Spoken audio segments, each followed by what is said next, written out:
Welcome to another edition of We Need to Talk About Movies, brought to you by banterflix.com. And now, here's your host, Jim McLean.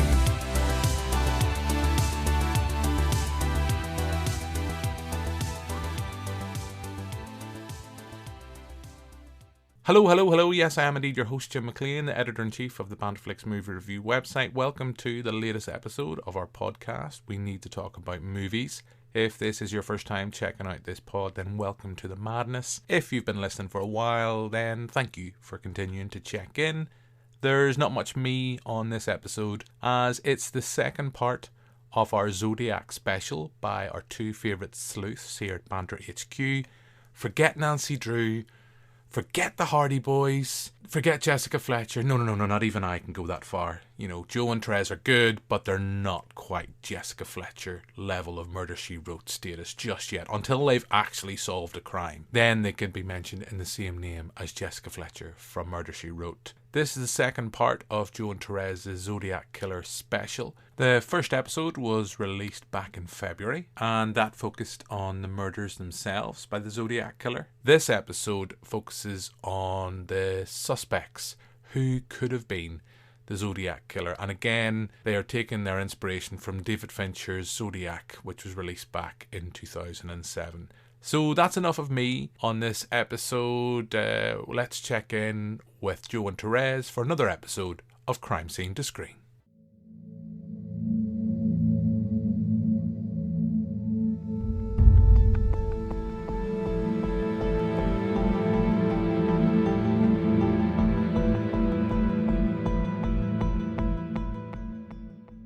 Hello and welcome to episode 5. This is going to be, can't believe we're 5 episodes in, which is part 2 of 2, where Joe and I discuss the Zodiac murder and the Zodiac film. As I've already mentioned, I am joined by the amazing Joseph McElroy. How are you, Joe? I'm good, and thank you very much for the kind introduction. How are you? I am not too bad. All things considered, now that we're going to go back into a deep dive about the Zodiac for our sins, as I said in the previous episode,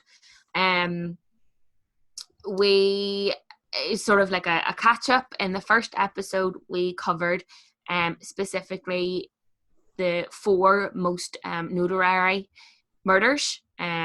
We all know that the Zodiac claimed to have killed 37 people, but there's only 4 known murders, and then how they were depicted in the film, and the film really in general, and how it's sort of portrayed the victims, their families, their murder, and all those involved in the Zodiac story.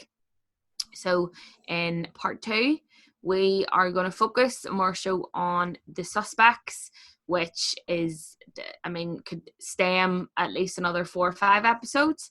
The suspects, the letters, and the ciphers, all of which are ingrained in true crime history, and it's one of the main things that the Zodiac is famous for.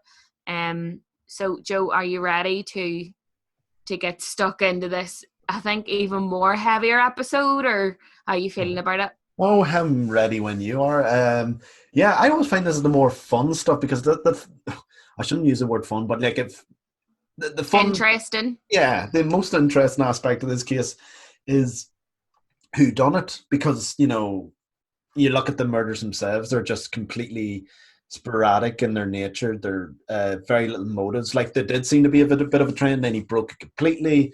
Every time he killed someone, he used a different weapon, like a different kind of handgun or a knife. So there's no way of pinning this guy down. And then obviously in this episode, how we get into his mindset with the letters and stuff like that. So I'm looking forward to it. I'm ready to dive head first into this stuff. And as we might have mentioned in the previous episode, the kind of format we're going to go for is Joe and I will run through each of the known suspects. We have picked a selection because if you could read off the full suspect list, you'd be here for days. And then what we'll have a look at is the ciphers and the letters. And, you know, something that is now relevant to 2020, you might have heard in the news that one of the letters, the 340 cipher, was cracked in December of last year. So, you know, the whole case and the mystery of it is still ongoing, really. And it was one of the main reasons that Joe and I decided to cover the case. So, again, I don't want to say without further ado, it's almost as if we're like announcing the Zodiac to the stage, now performing Zodiac. But I think it's the only way like I know how to start something. So yeah, without further ado, we'll get stuck in. So I'll kick off the suspects. So while the crimes themselves are extremely infamous, I believe personally, and I would say there'd be other people who would say that the suspects are a lot bigger than that, mainly because there's still so much mystery about the man behind the hood.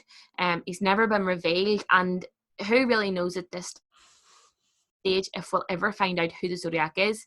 I imagine that he's most likely dead at this point, but a lot of people thought that the Golden State Killer was dead. Joseph DeAngelo was holed up in his wee house, in his wee cushy house. So, and we know, thank God, that he's been put away. So who knows? In a couple of years' time, you know, profiling and DNA and everything like that within forensic science is still producing new sort of methods of how to catch people, how to catch a killer. So who knows, really? But along with the suspects, there have been numerous theories. They've been raised, investigated, and debunked. Some of the most recent referencing Ted Cruz, which I won't mention at all within this podcast. This is the only time, because it is this stupid ideal. And I can see people won't. This is a recording. Joe's laughing here. No doubt he probably has looked into the Ted Cruz idea. It makes no sense. It makes absolutely no sense. He was born 2 years after the first crime was committed, so how the hell is he? No idea. And like everything, it's a meme that kicked off, and it's so big now that even when you do search the Zodiac suspects, Ted Cruz is one of the first things that come up, and it's just so totally wrong. If anything, he looks like the Penguin from Batman more than the bloody Zodiac. Yeah. But anyway, sorry, going ahead. So we'll leave Ted Cruz in the bin. We'll bin that.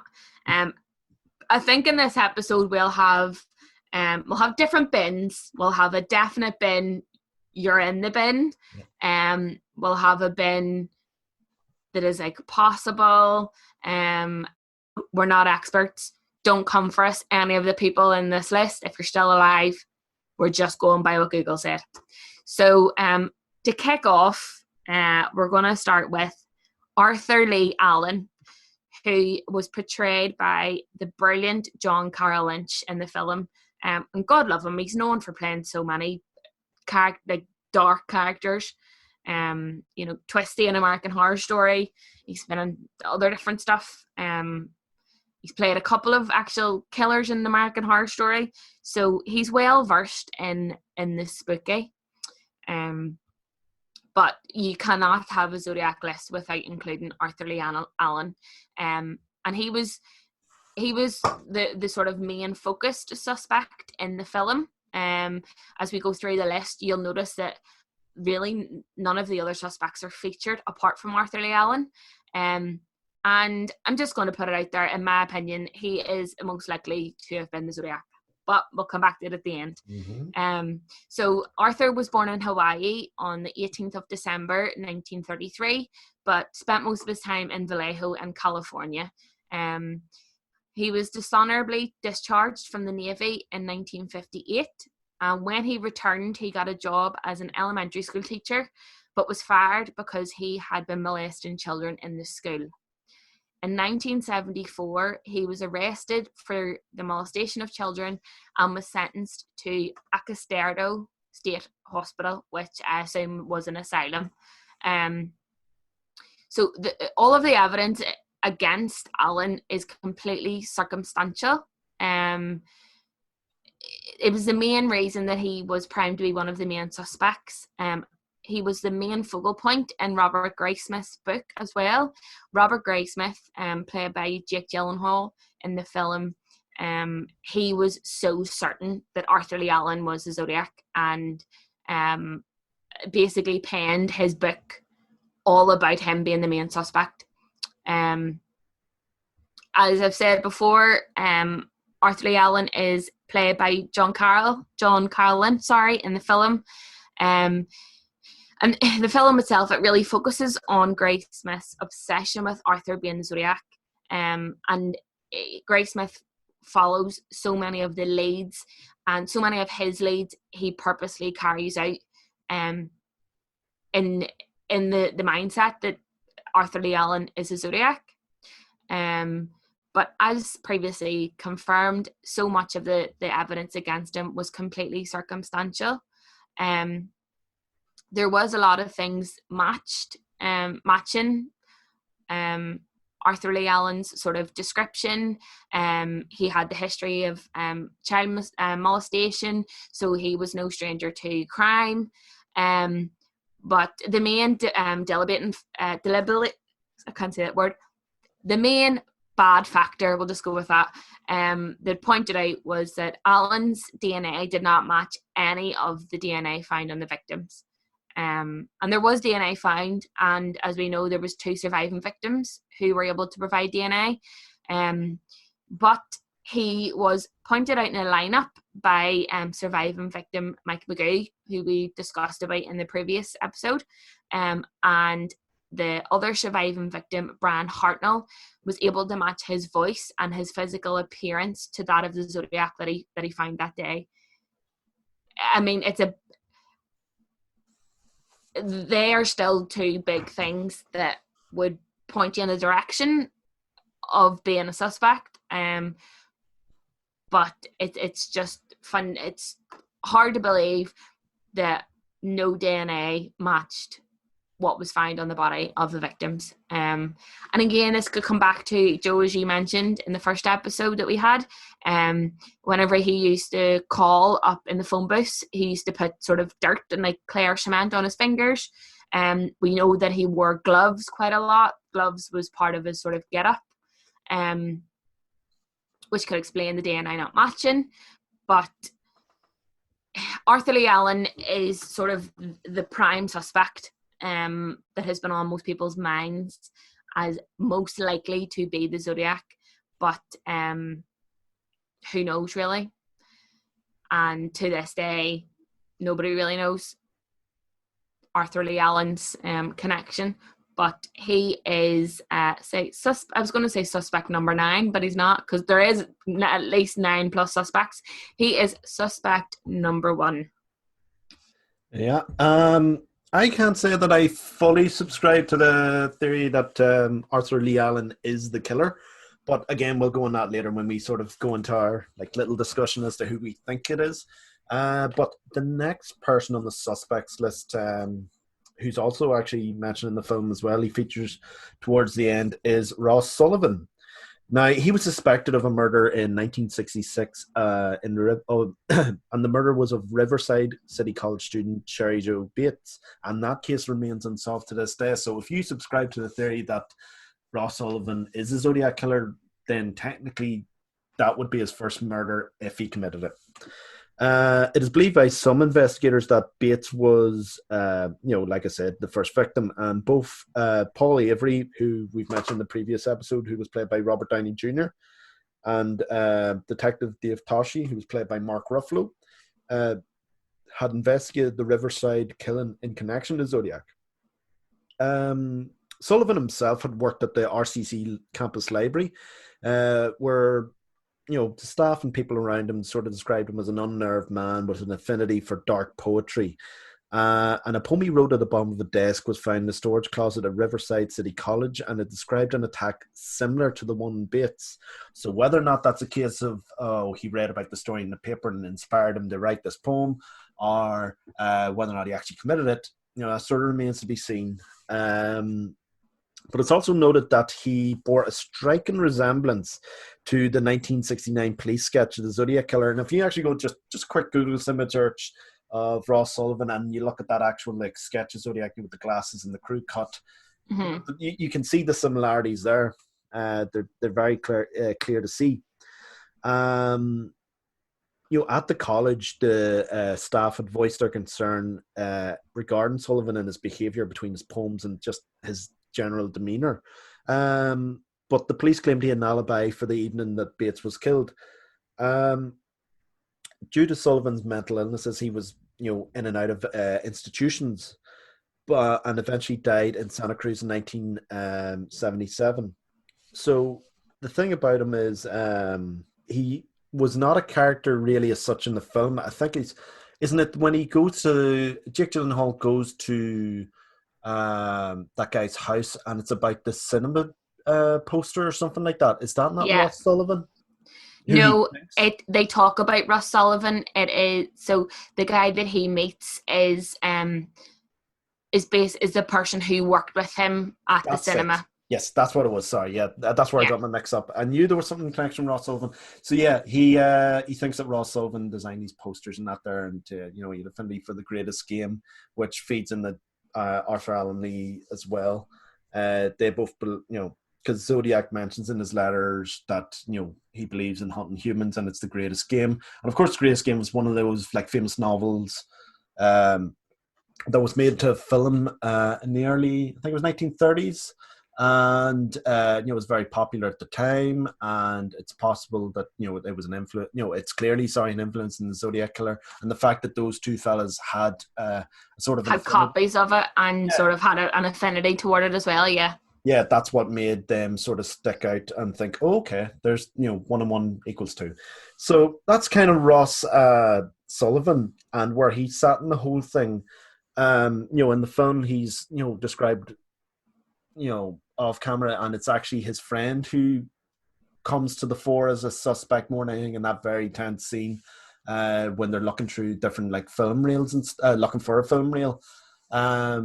It's actually a very brilliant scene, but it's towards the end of the film. But like I said, that's Ross Sullivan. So do you want to get into the next prime suspect, Therese? Yes. So suspect number 3 is Jack Torrance. So not from The Shining, not that Jack. Not from The Shining. Although he could easily have been up there if he was a real person. But what you'll see a trend of, specifically as we start to go through more of the lesser known suspects, is people coming forward and claiming that their family members were the Zodiac or knew something of the Zodiac. Take that as you will. I've read things that people have said that they just wanted to cash in on the whole story. There is a few people further down who had their own spin-off true crime documentaries about their connections. And who really knows? To be honest, there's no smoke without fire. So these people have obviously seen some sort of connection. They would have also been deeply disturbed as well if they came to this realization that a family member, mother, father, sister, brother, whoever, because nobody knows who Zodiac is, could have been a woman, nobody knows. They have some sort of linkage to it and would have to have the realization of coming forward and admitting that. So with Jack Torrance, basically in 2007, a man called Dennis Kaufman claimed that his stepfather, Jack Torrance, was a Zodiac killer.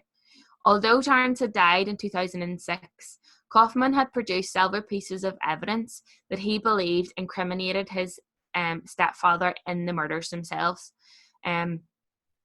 Torrance resembled the widely circulated police sketch, matching the descriptions of having a crew cut and glasses. Much like the previous Ross Sullivan, I mean, at the time, I would imagine a crew cut and glasses is probably the norm. Like, I think a lot of men maybe, a lot of businessmen would have maybe had that sort of look about them. I don't know. What do you think, Joe? Yeah, no, it's just kind of what you said. Sure, whenever your Paul Stein was shot, the two young witnesses to that, when they were asked, what did he look like, the killer, and they even themselves just said normal. So, and they provided descriptions which eventually led to this, sketch. So, yeah, it's very much of the style, the crew Style of the time. Yeah, the crew cut the glasses. The conservative look at the time, because obviously San Francisco, there's a lot of hippie like people still floating about, and there is to this day. But there was that mesh of two cultures. There was the conservative sort of look, and then there was that sort of more bohemian and wild sort of look. And obviously, the Zodiac fits the first of those two descriptions. The very conservative look. Yeah, you're going to see a trend, as I say, going through, and I would imagine, that sort of hippie style at the time. I think if the Zodiac had appeared dressed like a hippie, it would have also been pretty hard to pick out who he was, because that was also a style at the time. But yeah, it's a noticeable thing that you'll see time and time again, is a lot of men match this description of crew cutting glasses. Mm-hmm. It's also heavily speculated that Zodiac had a military background, and that's mainly down to his physical description.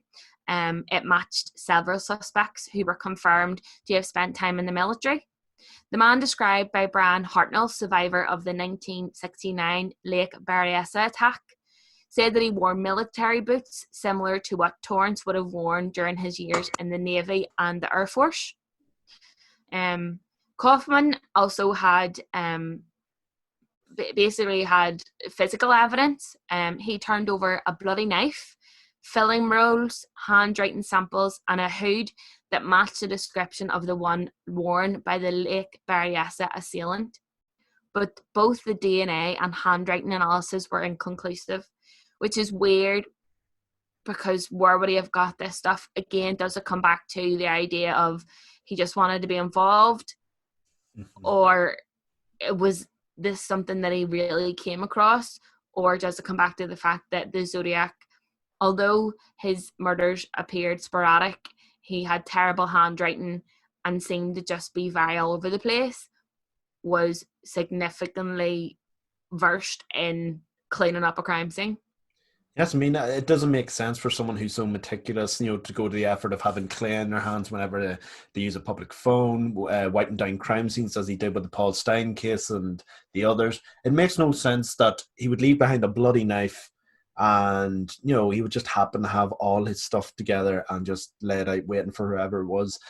Surely whenever he did retire, even if it's going by his own retirement date, which would be around 1974, he would have burned or got rid of that stuff. I don't think he would have kept a trophy. I know trophy keeping is a thing for serial killers, but I think, when it comes to the actual outfits and that, it would make more sense for him just to burn it or get rid of it in some shape or form, not just leave it laying around the house for, an eventual, stepchild or child to pick it up. So, again, who really knows? And the fact that it comes back to the DNA and handwriting didn't match. And it means that Kaufman's claim is discredited by many due to the lack of evidence. But he is the only one that sort of, at the minute, came forward with physical items. So it's kind of hard to be able to discredit it. Then again, we're not police. So Jack Torrance isn't featured as a character in the film. He is briefly spoke about in passing. But if you are to Google many of the Zodiac suspects, he is featured quite heavily across all of the lists. So that is Jack's sort of connection. On to the next one, Joe. Aye, and the next suspect is a man by the name of Earl Van Best Jr. And I know you mentioned Arthur Allen Lee was the main suspect, but many consider Earl to be the second in terms of the main suspects list after Allen, because excuse me, he was the subject of its own book and documentary by Gary Stewart and the Zodiac called The Most Dangerous Animal of All, which sort of alludes to, the most dangerous game. And as Dennis Kaufman claims, authorities and researchers often debunk Stewart's case against his own father, citing that there was a lack of evidence, just like Jack Torrance's stepson. And since the Zodiac case remains unsolved, many have claimed to hold a connection to the killer, but are unable to deliver substantial proof. It harps back to that there. Like I said in the previous episode, the police had 2,500 suspects at one point and people interviewed. And I think to this day, anytime a journalist is sent a letter to the Chronicle in San Francisco, the editor more or less just throws the letter out straight away. It's like, unless there's somebody who's been arrested by the police in connection to this case, we're not going to mention it at all. So that's sort of where things are sitting now compared to this case as well. But going back to Stewart and his investigation into why he thought Earl Van Best Jr. was the killer, it was quickly his actual evidence was rendered as circumstantial, as he relies heavily on Best Jr.'s physical similarities to Zodiac. And like we said before, it's the look of the time when you think about it. The crew cut, the glasses, and to be a stocky man in San Francisco, it's not exactly a very unique look. So the fact that he's just relying on the look of someone is it's a bit. He's sort of over relying on the one sort of thing, element to cracking the case. Your guy Earl Van Best did have a criminal past and was alleged, but again, you can't just use that as a primary reason as to believe why he's a Zodiac. According to Stewart as well, his mother attempted to access police files on Best Jr., but he was turned away due to the extremely upsetting nature of the reports. Stewart believes the concealed files contains connections between his father and the Zodiac killings, but he's not provided evidence that would prove this theory. Again, that's just probably the police going, go away. Yeah, leave us alone. Yeah. He's like, we studied this. He's not the Zodiac. Calm down, lad. Let it go yourself. Yeah, let it go. It's just, again, going back to the main theme of the film, obsession. It's just, as Robert Graysmith was obsessed with the case, and, as the film points, he was obsessed with the idea that Arthur Allen Lee was the main suspect and he was Zodiac. Again, Stewart can be, you can say that Stewart was obsessed with the idea that Earl Van Best Jr. was a Zodiac. And again, the only link that made him go, oh, he must be the Zodiac, is that first police sketch. But then that's just, a wild guess more than anything. Like, I can give myself a crew cut, and with these glasses, I'm automatically look like the Zodiac. But am I a Zodiac? No. But anyway, that's Earl Van Best. On to the next one. Take it away, Therese. And this is Rick Marshall. Richard Rick Marshall. And this is who we got confused about earlier. So we had thought this related to Ross Sullivan in the film that Jake Gyllenhaal's character visits, but it's actually Rick Marshall. So apologies. Again, we're not experts. Yeah. And we make mistakes, but it's all about just owning them, So yeah, Richard Rick Marshall, again, he's not actually featured as a character in the film, but there is a plot point, and his friend is featured in relation to being a suspect. So Richard Rick Marshall was a radio and movie theatre worker who became a person of interest due to his overlapping interests with the Zodiac and his proximity to several of the attacks, including Paul Stein and Donna Lass. Rick Marshall's love for the 1907 short film The Red Phantom, aka The Red Spectre, alarmed investigators as a letter that was thought to be from the Zodiac was signed off at the end, The Red Phantom.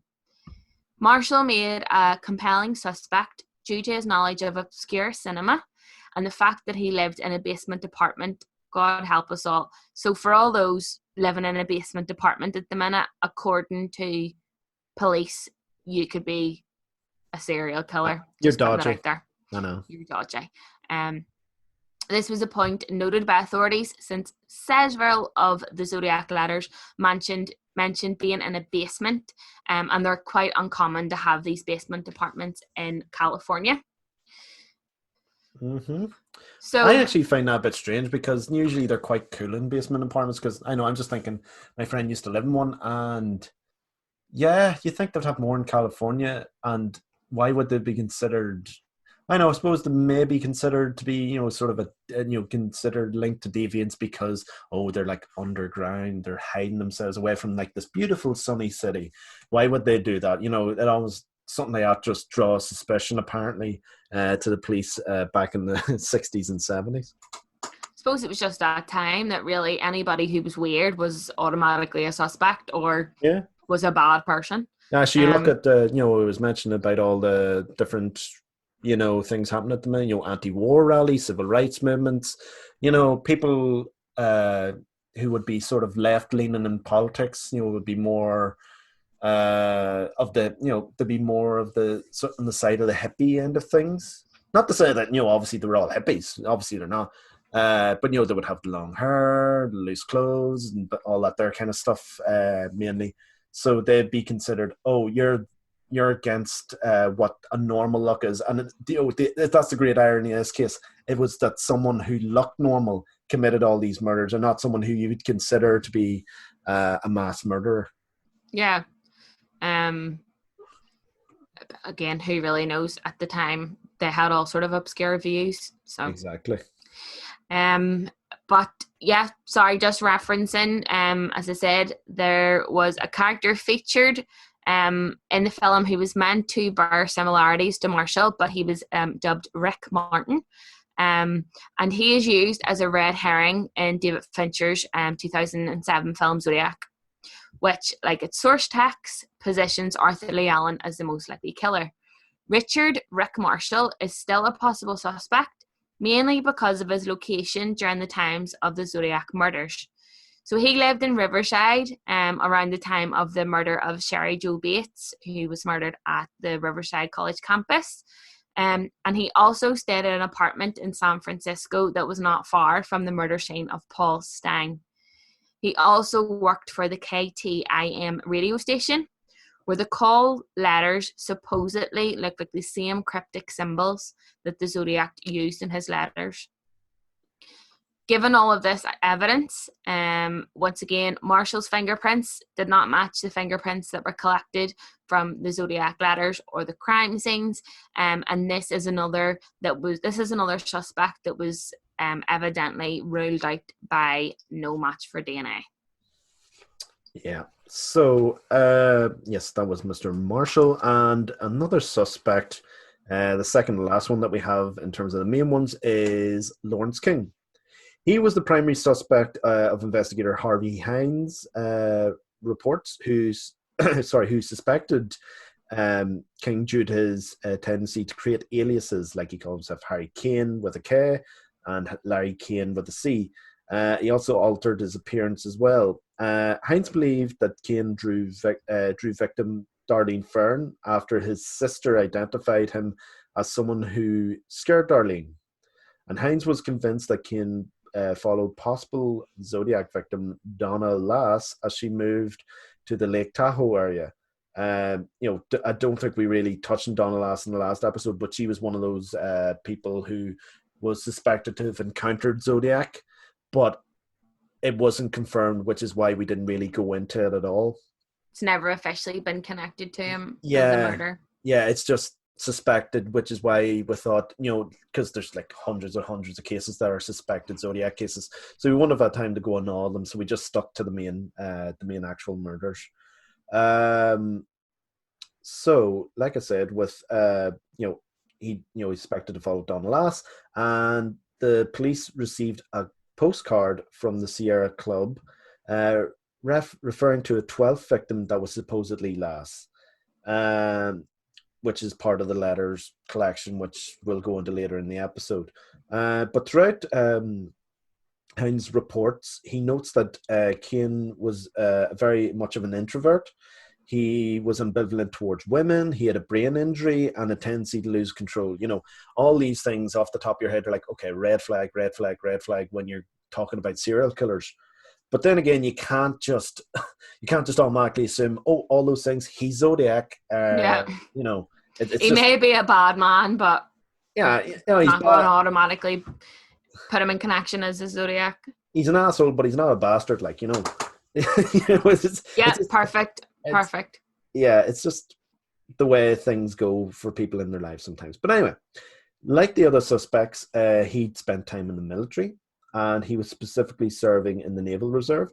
Hines had also reported that Kane was living close to where Paul Stein was killed, and was identified by Kathleen Jones in 1993 as the person who kidnapped her and her baby in 1970. And that was one of those. That was the moment in the film. It was depicted in the film, although, like I said, it's just a suspected thing, where she was picked up at the side of the road by someone, you know, to fix her car, and then obviously they don't do a proper job, and the tire goes off, and then she hops in the car with the other guy, who threatens to throw her baby out of the car and herself, but then obviously she manages to escape, and a nearby. A guy driving on the road in a truck. Like a trucker, yeah. Trucker, that's it. I know, truck guy, I can't even say trucker. Truck man to the rescue. He finds her and eventually sees, she comes to authorities and explains the scenario to him. But again, it's just, it's not officially Zodiac, so we didn't decide to talk about it. But that's pretty much Lawrence King. A lot of things in that one which heavily lean towards the idea that he could be it, but again, it's just too circumstantial, I think, to be definitive. He has a lot more than some of the suspects we've put through, but again, like everything, it just comes down to the DNA evidence, and so far nothing has came forward. As we move to the last suspect that we are going to cover, there is another significant list of the full suspects, but we are finally going to focus on Richard Kwiatkowski. And me and Joe thought that we would get through these 2 episodes without having a difficult name, but this is going to be butchered, so I might just call him Richard. I know that's wrong. You're supposed to say their surname, but I think I'm just going to call him Richard. Aye. So Richard was initially a person of interest due to his training as a medic and his intentional arrest in 1965. Investigators noted he had army medical training due to the fact that the victim, Paul Stein's shirt, was ripped in a common bandaging tactic that was taught to military medics. In addition, was taught to military medics. So Paul Stein's shirt was ripped in a certain way. It was like almost oval. It was ripped so meticulously that it looks like it was, it wasn't done in a rush. Like it looked like it was ripped off in a specific way, which you can see the links here. Obviously in medical training, if an officer has an injury, they have to basically use anything that's lying about. So there was the connection there. In addition, Paul Stein's sister also recalled seeing Richard at her brother's funeral, although they had never met and they were never connected, which was really strange. I'm going to attempt the surname again. Kwiatkowski had a tendency to shorten his last name to Gyke, Gike, or Gyke, Gyke, the latter of which that can be seen in several of the Zodiac ciphers. Police dispatcher Nancy Solver, who the Zodiac contacted after his attack on Darlene Ferrin and Mike McGowan, claimed that Kwiatkowski's voice was matched that of the caller. Richard was committed to a psychiatric ward in 1971, and this is when the Zodiac letters coincidentally stopped for almost 3 years. While Fincher's Zodiac is a strong telling of the case, the mysteries surrounding the actual killer are still very much wide open. Some argue that he looks like the sketch in spite of lacking a widow's peak and having a wider nose. Again, we're coming back to the crew cut carry on. As confirmed, Nancy says that his voice is the same as the Zodiac, although Mike Maguire had heard other people and other suspects. And it could also be true that the Zodiac possibly altered his voice when he had made those calls or when he had spoke to different people as well. Richard was in the military, but his records were burned in a fire, so nobody really knows any idea how long he was there for or many of the other details. Finally then, he followed one of the it's claimed that he followed a surviving victim to New York after she remarried and purposely worked in the same building as her husband for some time. So Richard, again, comes back to the point of there's no specific explicit DNA evidence.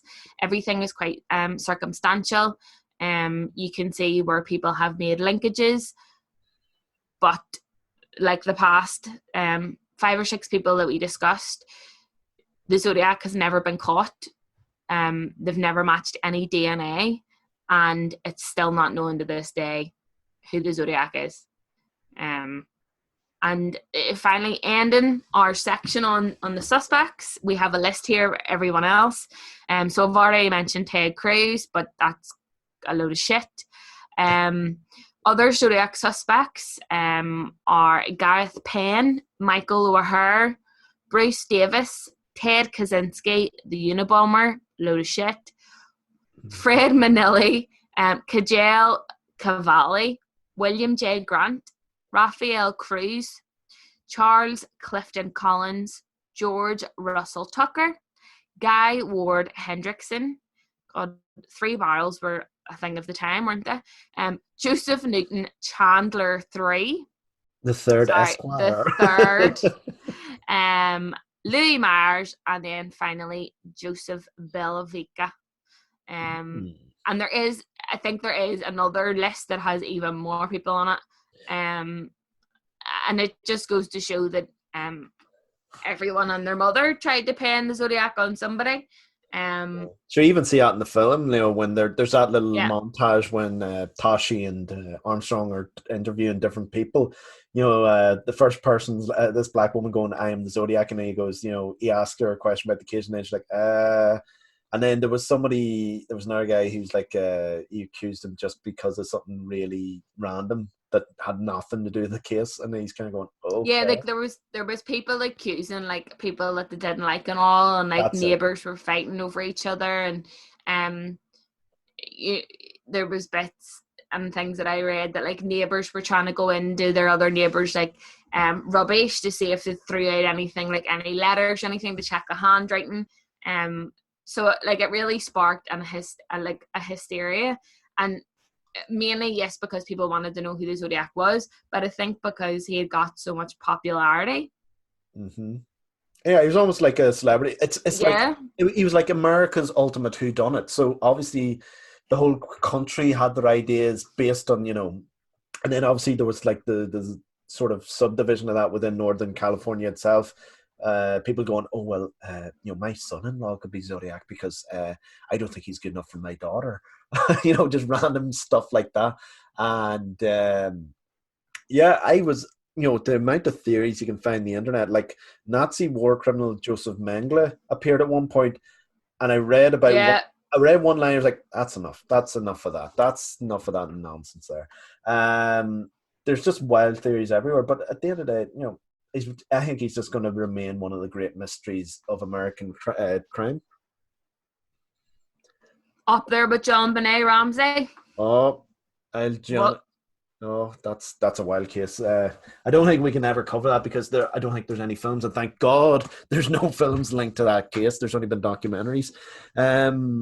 But yeah, it's just one of the great mysteries. Like, you know, you think about in terms of serial killers, maybe shy of Jack the Ripper, Zodiac is like the biggest mystery in terms of like serial killers in general. But then again, as I said, up to a certain point, the Golden State Killer was the exact same. True. And their victims and the families were dead convinced that he'd never be found. And now he's absolutely rotten in jail. So there you go. who knows? Yeah, it could just be around the corner. You never know. It's just one of those things. But yeah, those are the suspects. Obviously, we can go into our theories then. Do you want to do that now, or do you want to even just leave that until we get through the letters? No, I think we should do that now, and then get through the letters. I didn't realise how much time I'd spent on the suspects, but I mean, you can't not really talk about them. They're pretty important. But as I've already expressed, I have a very strong feeling about Arthur Lee Allen. Yeah. I don't know if that's because the film focused on him so much. I haven't read the book yet, so I wouldn't be able to give a perspective on that front. And then his history of child molestation. He was known to authorities. The rest of the suspects don't really have a criminal background. And it's known, well, not that we know of. And,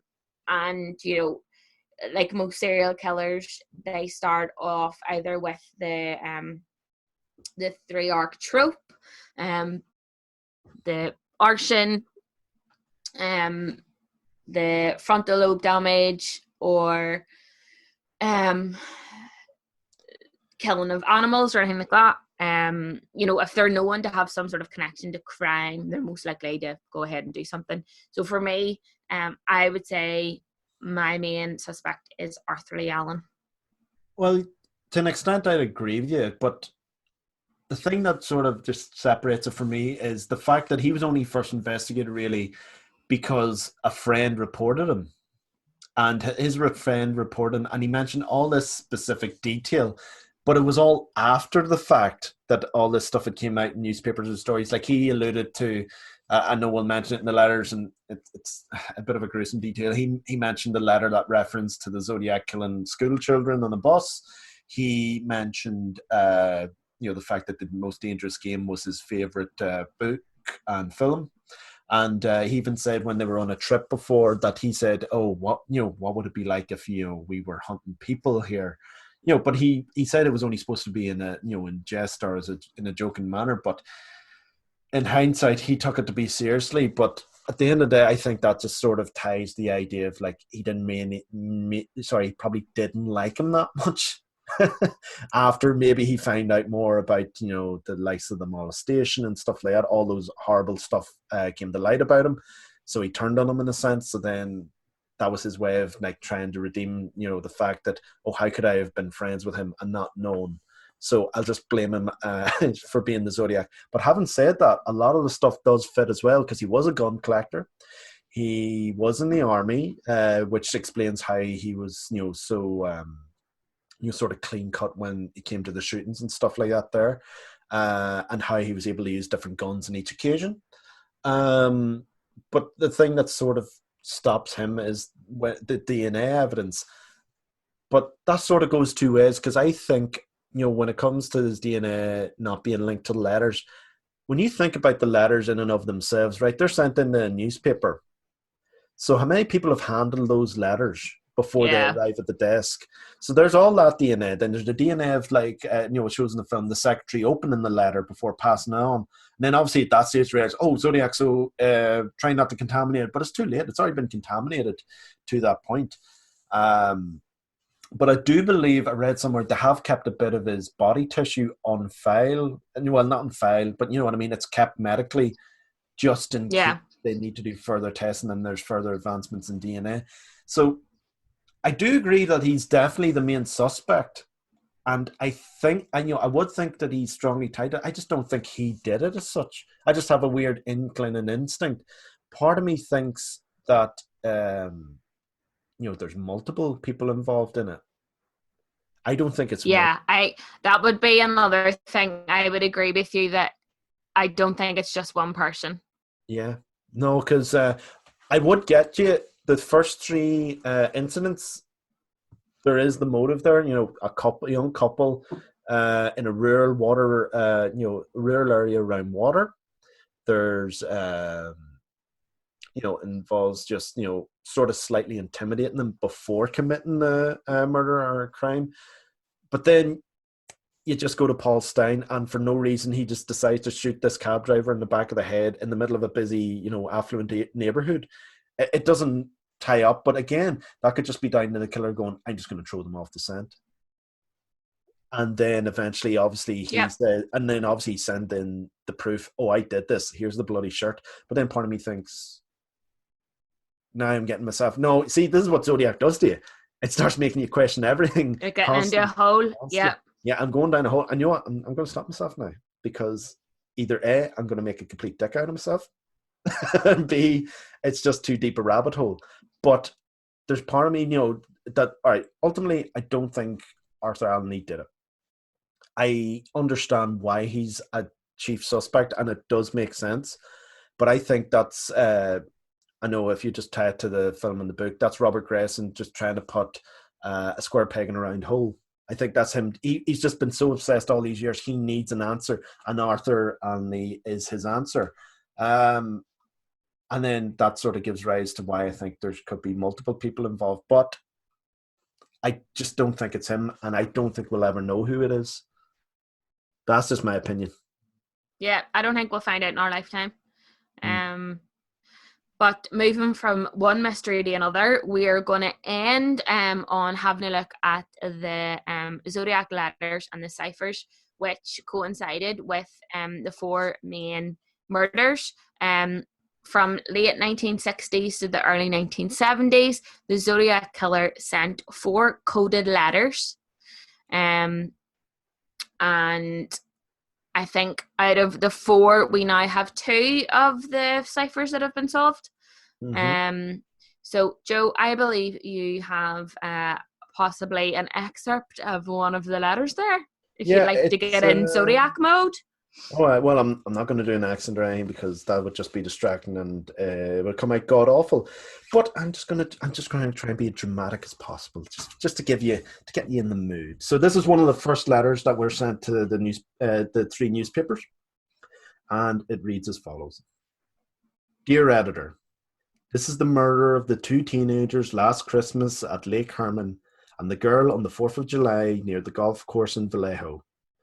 To prove I killed them, I shall state some facts which only I and the police know. Christmas. 1 brand name of ammo Super X. 2, 10 shots were fired. 3, the boy was on his back with his feet to the car. 4, the girl was on her right side, feet to the west. 4th of July. 1, girl was wearing patterned slacks. 2, the boy was also shot in the knee. 3, brand name of ammo was Western. Here's part of a cipher, and the 2 parts of the cipher are being mailed to the editors of the Vallejo Times and San Francisco Examiner. I want you to print this cipher on the front page of your paper. In the cipher is my identity. If you do not print this cipher by the afternoon of Friday, the 1st of August of 1969, I will go on a kill rampage Friday night. I will cruise around all weekend killing lone people in the night and then move on to kill again until I end up with 12 people over the weekend. And that was the first letter. That's prior to him eventually referring to himself as Zodiac and saying this is Zodiac and using the symbol. But obviously, first letter is quite chilling. I think that was sent to the Chronicle. But yeah, that's sort of the big letter that set the whole thing into motion. The fact that this was a serial killer rather than 2 sporadic attacks, which were what they were sort of seen as before these letters came to light. And I think it was one of the first times as well that there was the idea of sort of the ransom note, as you could call it, as he goes on in other letters. To, as Joe touched on, he threatens to murder a bus full of kids, which is obviously extremely frightening. He discusses in the first letter about wreaking havoc amongst the Bay Area, and it's all basically putting things into context, that if the authorities and these newspapers don't print the stuff, then he's going to do this stuff. Sorry, if the newspapers and the police don't print the letters and the ciphers in the paper, then he's going to go out and he's going to murder people. And it's one of those things where you're stuck in between a rock and a hard place. He obviously is the killer of the first 2 murders that he discusses. He provides information that wasn't released to the public, so they know that it is the person, and it's up to the newspapers and the police to make that decision. Do they highlight what he has done and essentially glorify him in the paper, or do they just ignore it and hope that nothing happens? And as we will go on to say, they publish all 4 letters, and it is one of the reasons that back then one of them was solved, and most recently there has been another solved in 2020. So breaking down the letter, they were mainly written in 2 parts. The first part was usually written in a plain text, and then the second part was written in cipher, in which he often claimed discussed his identity. So in the main plain text part, he often threatened the newspapers to publish his letters, or else he would kill more victims. In other segments of his letters, he listed the names of people that he's going to murder next, and creating general havoc amongst the Bay Area. So his main goal was to use the media to instill fear in the citizens of the Bay Area, and it significantly worked. Cryotographers dug deeper into his letters, and they were able to find out what drove the Zodiac to keep killing. So of the 4 ciphers letters he sent, one is a 3-part coded message, and it was sent to 3 different press companies, as Joe touched on, which made a 408 symbol cipher. His other famous cipher letters contains a 340 character cipher, which at the time didn't have a definitive solution, but as we know, it does now. And then after the Zodiac Killer sent his 408 symbol cipher, he sent another message to the police, stating that if they could solve this last cipher, that they would be able to work out who the Zodiac was. So Joe, do you want to talk about the first cipher that was cracked in 1969? Yeah, so excuse me. In 1969, the 2 school teachers, Donald and Betty Harden, had managed to crack the Z408 cipher. And the Z408 cipher consisted of random symbols corresponding to plain text. And while the Zodiac Killer's ciphers made him seem like a genius, that cipher was not too difficult to solve. It was a homophonic simple substitution cipher. And in a basic simple substitution cipher, either ciphertext letter corresponds to a plain text letter. However, in a homophonic substitution cipher, more than one ciphertext letter could correspond to a plain letter. It may sound like it's tricky, but historically speaking, it's a lot easier than any cryptanalyst would have expected it to be. So essentially, the key to them unlocking this sort of cipher was to look for common patterns, and they plugged in letters that might fit into the ciphertext. So after analyzing the text, they noticed certain symbols would appear more often than others.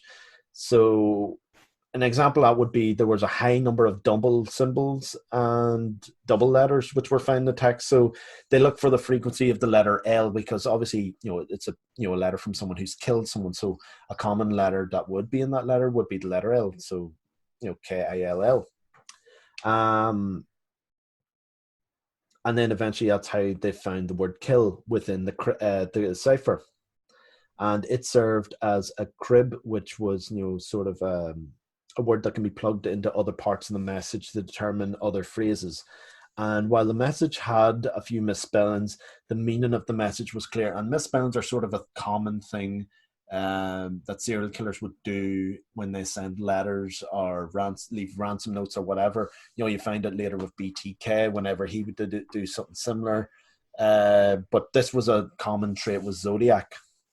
So this cracked code offered another frightening insight into the Zodiac killer's mind. So according to the actual plain text message, he was attempting to collect slaves for the afterlife. That was his goal in these killings, apparently. And while the plain text message gave police reason for his serial killing, the message never mentioned his name, as he'd stated previously. Oh, my identity is going to be in this cipher, so once you solve it, you'll find out who I am. But according to this message, he refused to give up his identity because it would slow down or stop his collection of slaves. So that was sort of the first of the main ciphers that were solved. So do you want to go into the next section there, Therese? Yeah, so this is in relation to the letters that were sort of left over in the cipher that the Hardens had cracked. So when they had finished doing the 408, they realised that there was 18 letters left over that weren't really put into any other words.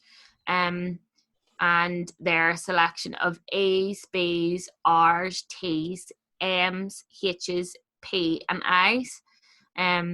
So seemingly these were just mainly jumbled text and leftover letters, but cryptanalysts believe these letters are filler, and they used to make the cipher 3 equally sized parts. So they didn't really have any sort of significance.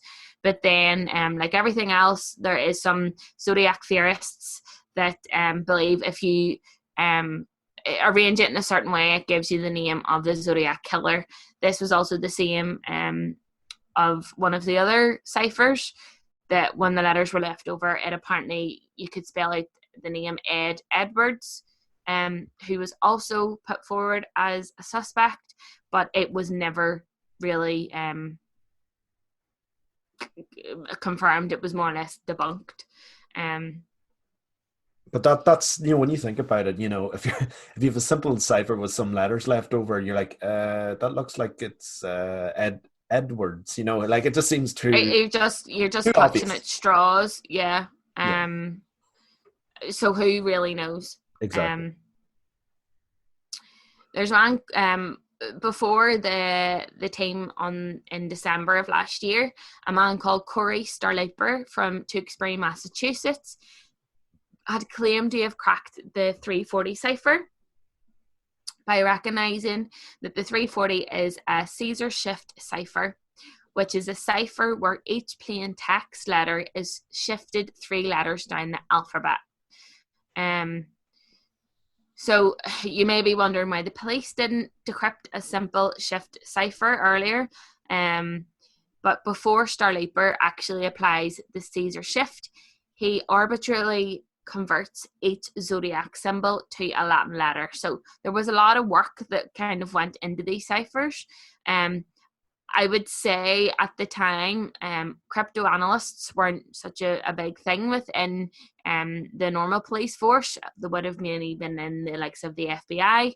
But one of the main reasons that they were unable to solve the cipher was because the cipher consisted entirely of zodiac symbols. So Starliper's process seems to be quite unreliable.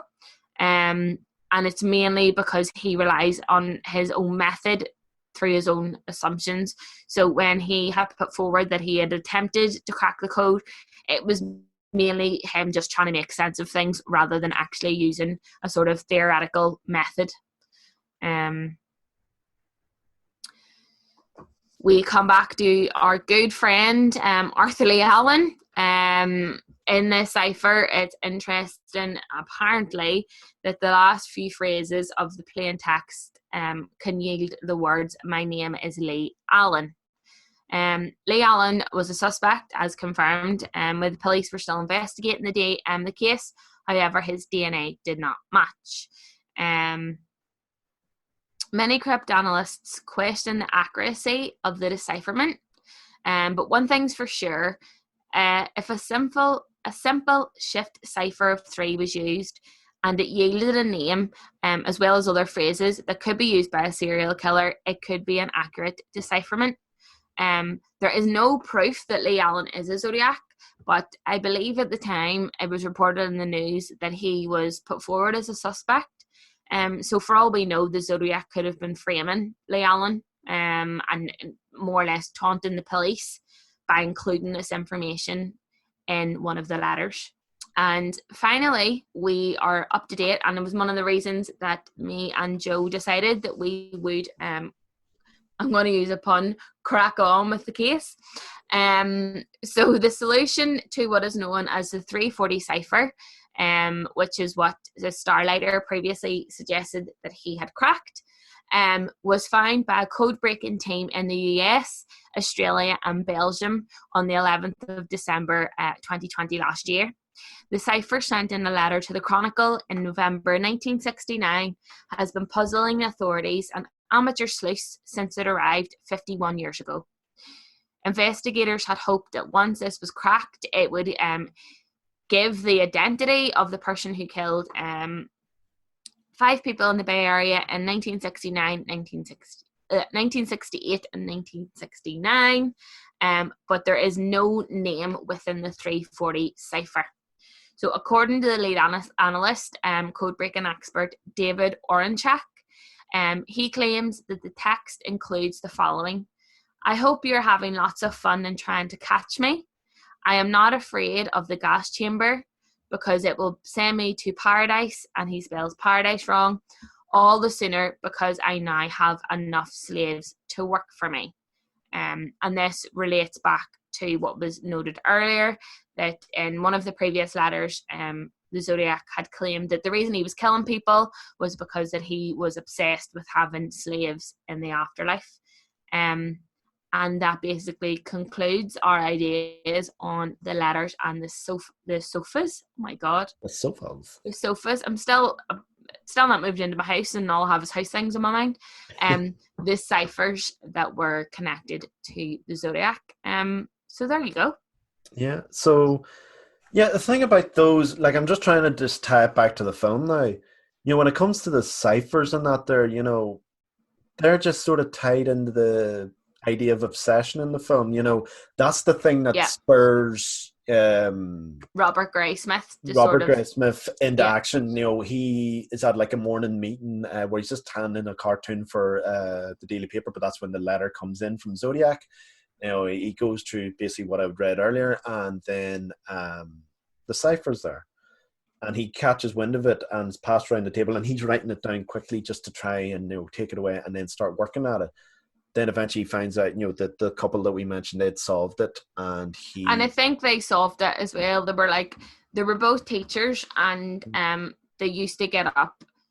They got up every morning, had their breakfast with each other, and spent the morning in silence, basically doing crosswords in 2 of the newspapers.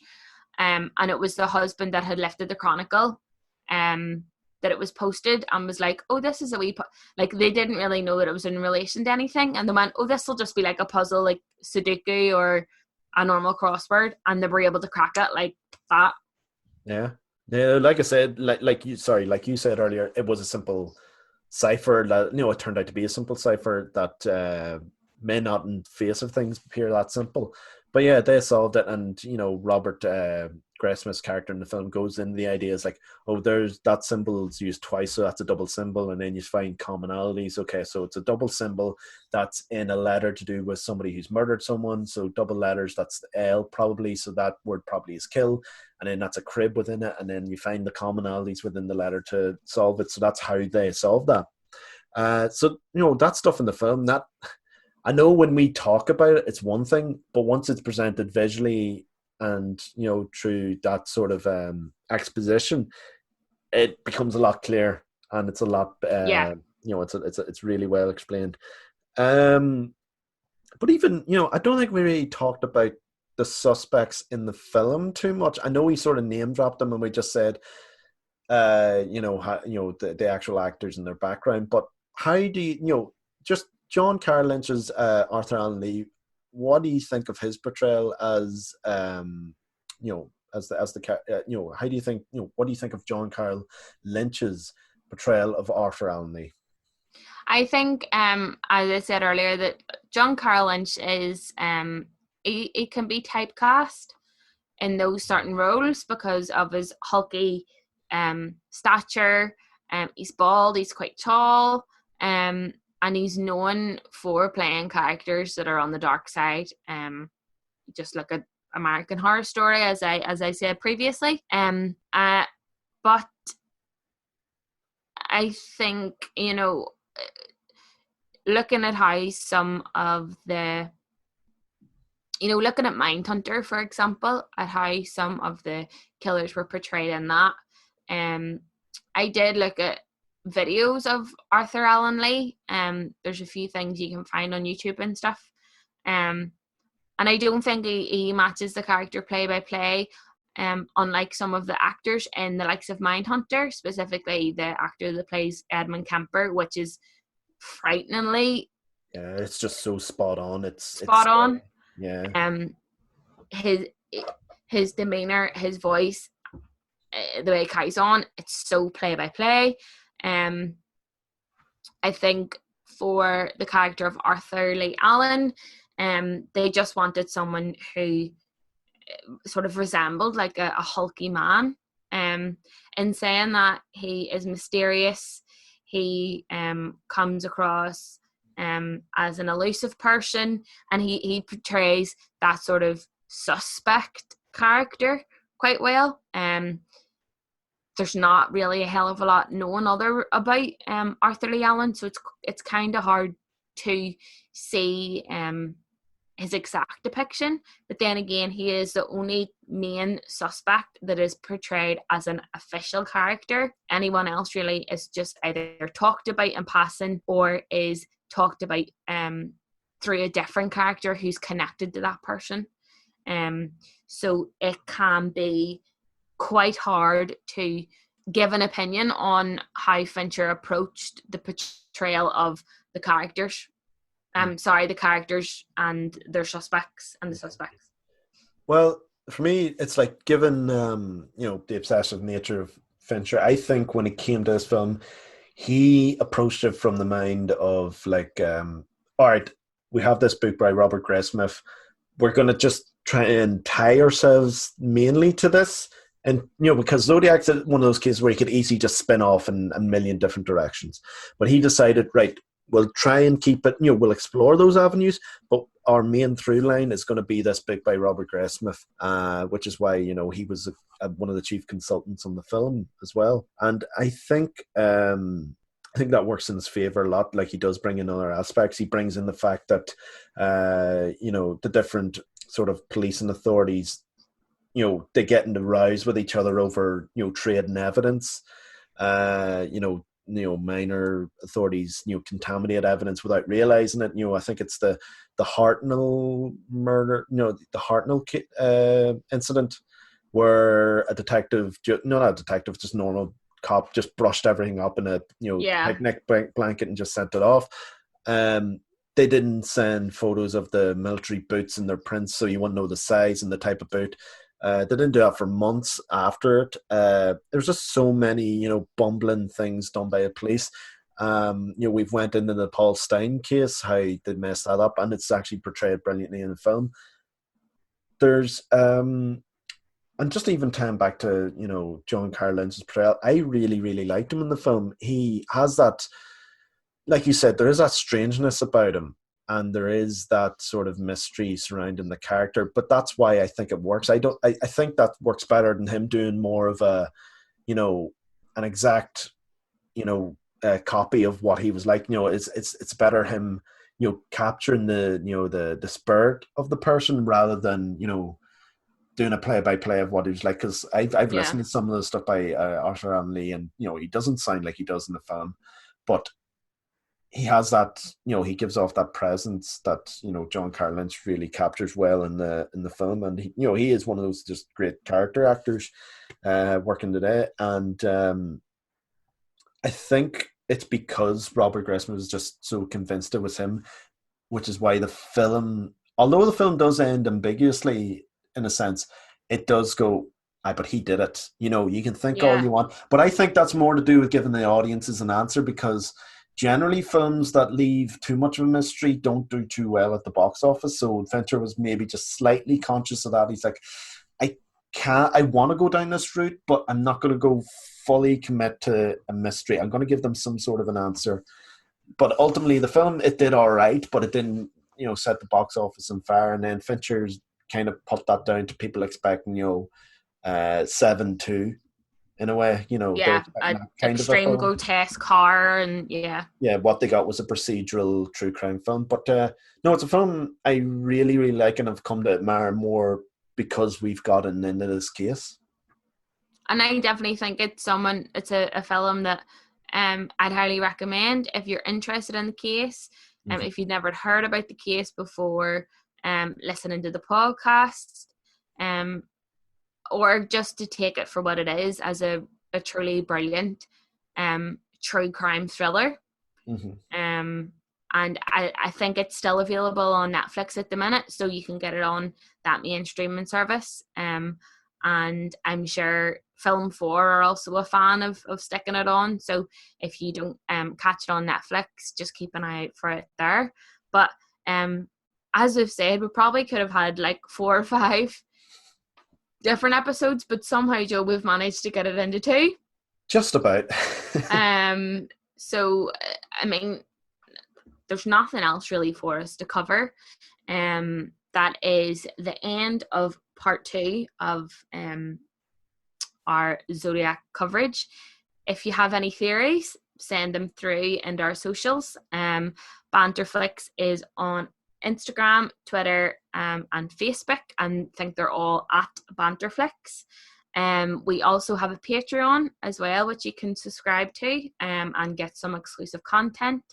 I believe the scheduling of the podcasts are changing, so there might be some exclusives there for any of our Patreon listeners.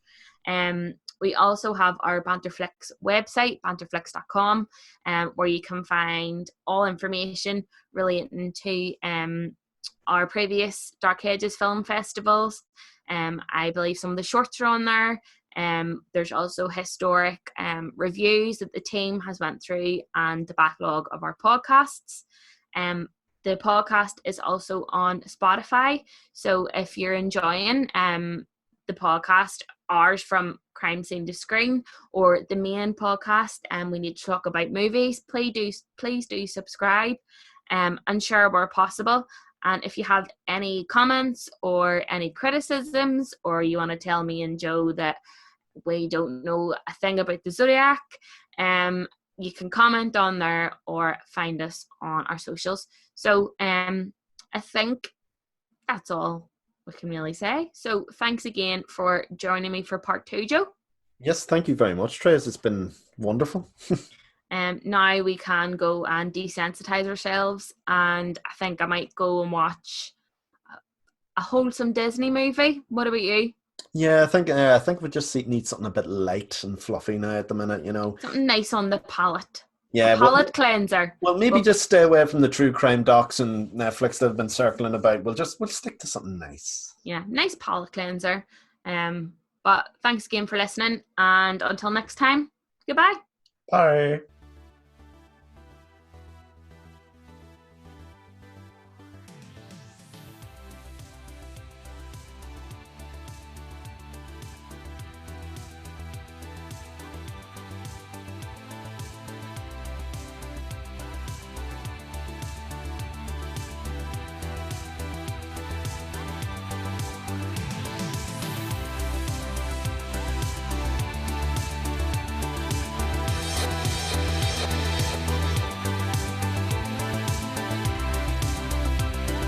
This has been We Need to Talk About Movies.